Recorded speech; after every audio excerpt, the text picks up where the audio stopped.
En séjour au Kasaï oriental dans une délégation avec à sa tête le vice-premier ministre et ministre de la fonction publique Jean-Pierre Liaou, le directeur de la Caisse nationale de sécurité sociale des agents publics de l'État, Junior Mata Melanga, a ce mercredi 8 juin 2023 animé une séance didactique à l'attention des agents publics de l'État du Kasaï oriental. Cadre choisi, la salle de réunion de l'hôtel Gloria à Mbujimaï.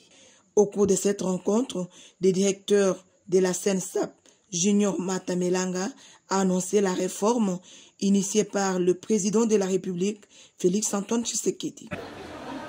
Nous sommes en séjour de travail ici à Mbujimaï, dans la province de Kasaï oriental, à la suite de la mission d'autorité de tutelle, le vice-premier ministre, ministre de la fonction publique, modernisation de l'administration et innovation de services publics. Et nous avons profité de notre séjour de travail ici, animer une séance didactique à l'attention de l'ensemble des agents autour de la réforme initiée par premier d'entre les Congolais, le chef de l'État, son Excellence Félix-Antoine Tshisekedi, à travers la loi 22/031 du 15 juillet 2022 portant régime spécial de sécurité sociale des agents publics de l'État.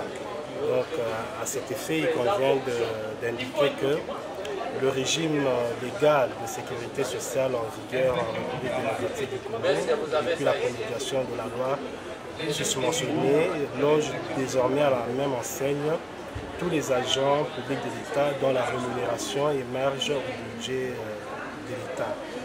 Avant l'existence de ce texte de loi, plusieurs catégories d'agents publics de l'État étaient exposées aux aléas d'une sécurité sociale non couverte. Donc le temps où les agents publics de l'État pouvaient rester en poste jusqu'à leur dernier jour sur Terre, faute de capacité de l'État de leur assurer une retraite à visage humain, une retraite digne, ce temps est désormais révolu.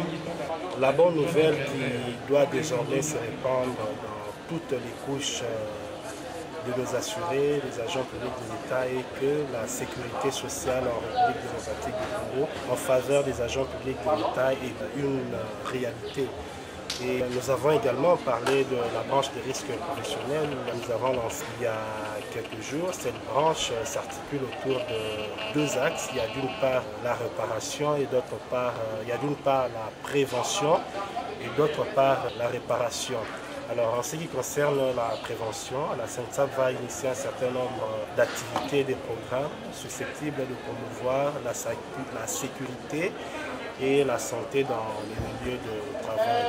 Et en ce qui concerne la réparation, elle va porter sur justement la réparation des conséquences liées au risque professionnel. Et à ce niveau, nous avons également deux volets. Il s'agit d'une part des prestations en nature, c'est-à-dire les soins de santé, et d'autre part des prestations en espèces. Est-ce qu'ils sont déjà effectifs? Cette branche est lancée, elle est donc dorénavant opérationnelle. Merci. Monsieur le directeur, merci. C'est par un jeu de questions-réponses que s'est clôturée cette séance. Créer quand même mon panier ménagère. Cela veut dire tout simplement que primo mandukare, secundo philosophare.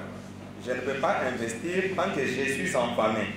Je prends, je mets dans la caisse, mais je reste en famille. Alors j'ai fait une chose de son contraire.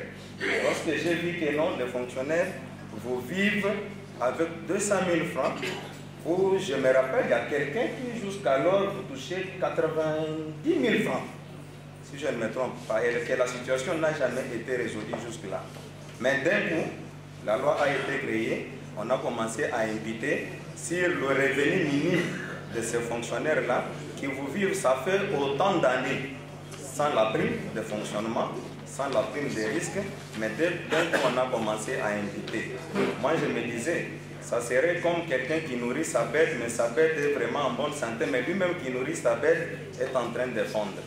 Alors je vais chuter pour dire que la SENSAP que vous êtes, vous ne pouvez pas vous constituer en plaidoyer pour voir les instances habilitées, pour voir la situation du barème salarial au niveau de la province du Kasaï oriental, de façon à ce que ça soit uniforme, que ça ne soit pas seulement une théorie selon laquelle nous allons uniformiser le salaire. Ça va prendre sur l'étendue de la République, mais qui est vraiment purement théorique.